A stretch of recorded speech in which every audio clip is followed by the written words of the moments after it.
Hello friends, today I thought of discussing on the topic how to remain at the present moment. One of my friend, he called me the other day and we were discussing. He told me that whenever he is in the engineering college, most of the time he finds himself worrying about the future, and he cannot keep his mind in the present moment and focus on the study. And we were discussing, he was telling me that what should I do, what can be done for improving this.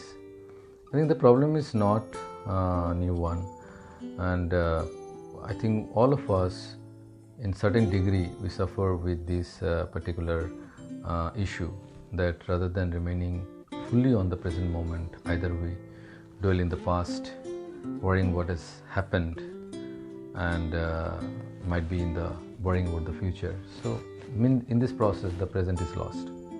And Sri Krishna also told in Gita very nicely that by doing this activity, either remaining in the past or worrying about the future, human being, we cannot stay in the present moment, and the life goes on, life gets over.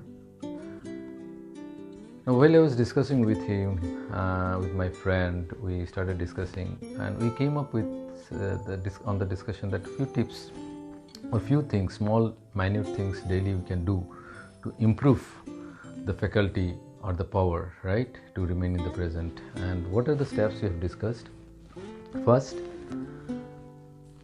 to achieve anything in life, discipline is very necessary, and we need to practice meditation daily. Either it is 5 minutes, 10 minutes, 15 minutes, depending on the capability. You need to fix a time and practice meditation daily. Now, while practicing meditation, it should be like that it should not be like a ritual that I have to do it, that's why I'm doing it. No, it should be more like a scientific experiment with self. This meditation and dealing with mind is like experiment. R&D you have to do with ourselves. So meditation is must. 15 minutes morning, or if it is possible, good enough to do it night also. Second thing, while doing the meditation, there is a process called Shakshi Dhyan. Means we can divide our mind consciously into two elements. One is the observer and one is the observed. And same thing happens while we are dreaming. Without our own effort, if we analyze, we'll figure it out that during dreaming stage, our own mind becomes observer, and we see some element, some object, whatever we think most of the day we see that, and we even get emotional about it, right? Either we fear it or we love it, we enjoy that moment, right, in dream. So we can understand that in dream also our own minds get divided into two things. One is observer, another is observed. The same thing can be bring down to our waking stage, where we can consciously divide our mind into two elements. One is observer and one is the observed. Mind will observe the mind, and this is called Shakshi Dhyan. So consciously during meditation that can be done.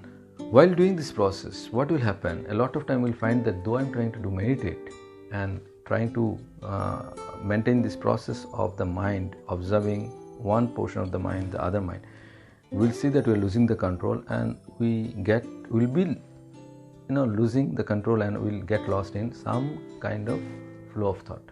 We will not be aware. We'll go by the thought process, whatever is coming.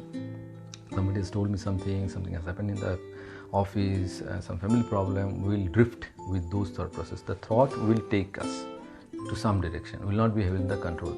But during meditation, if we are conscious, we will, with practice, we'll start seeing that this is happening with us. First of all, we don't know that this is happening. So with this meditation, what will happen? We'll start understanding that yes, this is happening. I am not able to control my thought. Thought is controlling me, and I am drifting away with this. So the more we practice meditation, you'll be able to understand that I am going away. Then the practice should be that when this is happening, to bring that thought again in the process. The more we'll do the practice consciously, what will happen in this process? The mind will some kind of power will start generating. Consciously, knowingly, unknowingly, with time, with practice, a power will come. And the more we practice, the power will come, and with that power, what will happen? That we'll be able to observe our mind's activity every moment. There will be something that when you practice that, one of my mind becomes observer.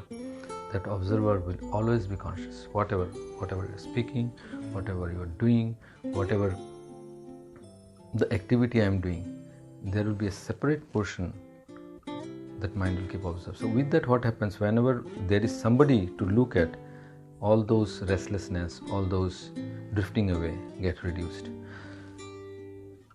So ultimately, with this meditation practice, continuously doing it is not, as I told earlier, it is not a matter of one day or 1 month, 1 week. It has to be practiced lifelong to get more power, more established into this.